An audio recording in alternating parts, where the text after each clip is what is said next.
अल्हम्दुलिल्लाह वकफ़ा वस्सलामुन अला इबादिल्लज़ीना इस्तफ़ा अम्मा बाद अऊज़ु बिल्लाहि मिनश शैतानिर रजीम बिस्मिल्लाहिर रहमानिर रहीम इन्नल्लाह व मलाइकतहु युसल्लूना अलन नबी या अय्युहल्लज़ीना आमनू सल्लू अलैहि व सल्लिमू तस्लीमा अल्लाहुम्मा सल्लि अला सय्यिदिना मौलाना मुहम्मदिन व अला आलिहि वल करम व आलिल बदरी सहाबा कराम की बड़ी फजीलत है। यानी वो लोग जो जंग बद्र में शरीक हुए,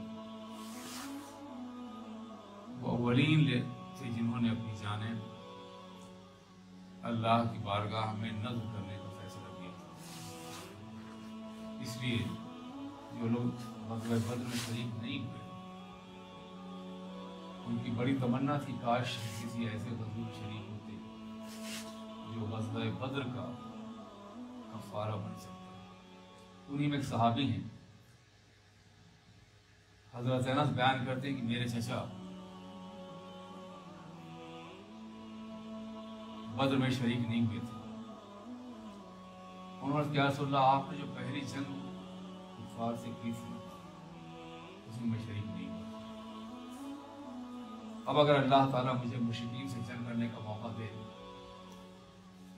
तो मैं दिखा दूंगा कि मैं अल्लाह के रास्ते में क्या करता हूँ। जब जंग ओहद का मौका आया तो मुसलमान मुंतशिर हुए। आपने तारीफ पढ़ी होगी या सुना होगा कि आप आए तो जहाँ अलैहिस्सलाम ने कुछ सहाबे कराम को ओहद की पहाड़ी के ऊपर खड़ा किया था कि कुछ भी हो जाए तुम यहाँ से न। फिर जंग खत्म हो गई और अल्लाह ने मुसलमानों को वादा करवाया। लोग सामान समेटने लगे, वापसी की तैयारी करने लगे, तो उन सहाबा कराम को ये ख्याल आया कि शायद आप आए तो जहाँ का हुक्म सिर्फ जंग की हालत के लिए था। ये उनकी इज्तिहादी गलती थी। बहुत से लोग इस बात को सहाबा कराम की खता और नाफरमानी में महसूस करते थे। वो लोग गलती, इज्तिहादी गलती का मतलब ये है कि इंसान अपनी राय से कोई बात कायम करे और वो गलत हो, तो राय पे कायम करने के बाद जो बात गलत होती है वो गुनाह और खतरा नहीं है। वहाँ साहबे कराम उतर आए। दुश्मन पहाड़ के पीछे छुपा हुआ था। उसने देखा कि अब लोग सामान खोल रहे हैं, अचानक उसने हमला किया। उस हमले में साहबे कराम मुंतशिर किसी को किसी की खबर नहीं। उसी ग़ज़वा मुबारका में आप आए तो जहाँ जख्मी हुए थे बहुत से साहबे कराम, ये इसमें ये भी तालीम थी कि आक़ाए तो जहाँ के फरमान से इज्तिहादी गलती भी करना बड़े नुकसान का सबब है। बहरकैफ तो जब लोग मुंतशिर हो गए तो उनका कि अल्लाह मैं तेरी बारगाह में पेश करता हूँ। उन्होंने जो किया मैं भरीउज़्ज़िम्मा हूँ। जो उन्होंने किया वो सहाबी जो जंग ओहद में पूरी कुव्वत से शरीक हुए थे, बद्र में शरीक नहीं हुए, तो कहते हैं अल्लाह जो उन्होंने किया है मैं उनसे उज़्र पेश करता हूँ। फिर वो आगे बढ़े। साद बिन मुआज़ उनके सामने आए, बोले साद मुआज़, काबा के परवरदिगार की कसम जन्नत सामने है, ओहद पहाड़ के दूसरी तरफ, मैं उसकी खुशबू महसूस कर रहा हूँ। हज़रत साद बयान करते हैं कि उस वक्त उनकी जो कैफियत थी या रसूलुल्लाह में बयान नहीं कर सकता।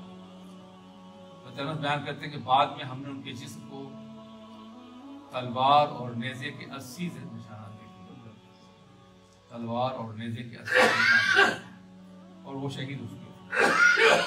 मुशरिकीन ने उनकी लाश की बेहुरमती की मुसला किया था। उनकी बहन ने उनको उंगलियों के कोर से पहचाना की।